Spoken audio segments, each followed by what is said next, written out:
ಒಂದ್ ಸ್ವಲ್ಪ ಹೊತ್ತು ನೆಮ್ಮದಿಗೆ ನಿದ್ದೆ ಮಾಡೋಣ ಅಂದ್ರೆ ಟೈಮೇ ಸಿಗಲ್ಲ. ಲೋ ಅಣ್ಣ, ಏನೋ ಇನ್ನೂ ನಿದ್ದೆ ಮಾಡದೆ ಒದ್ದಾಡ್ತಾ ಇದೀಯಾ? ಏನೋ ಗೊತ್ತಿಲ್ಲ ಕಣೋ ತಮ್ಮ.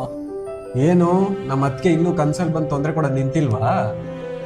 ನನ್ನ ಕನಸು ನನ್ಸಾಗಿದ್ದು ಆಯ್ತು, ನಾನು ಅವಳಿಗೆ ಇಷ್ಟ ಆಗಿದ್ದು ಆಯ್ತು, ನಾನು ಅವಳ ಹೃದಯದಲ್ಲಿ ಸೇರಿದ್ದು ಆಯ್ತು. ಹಾ, ಏನ್ ಹೇಳ್ತಿದ್ಯೋ ಅಣ್ಣ?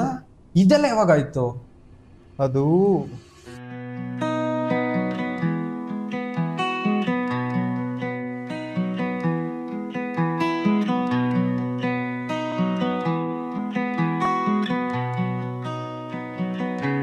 ನಂಗೆ ನೀವ್ ಇಷ್ಟ ಆದ್ರಿ.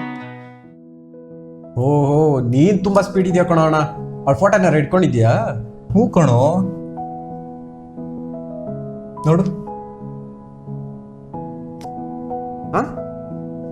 ಲೋ ಅಣ್ಣ, ಹುಡ್ಗಿನ್ ತೋರ್ಸಂದ್ರೆ ಆಂಟಿನ್ ತೋರಿಸ್ತಾ ಇದೆಯಲ್ಲೋ?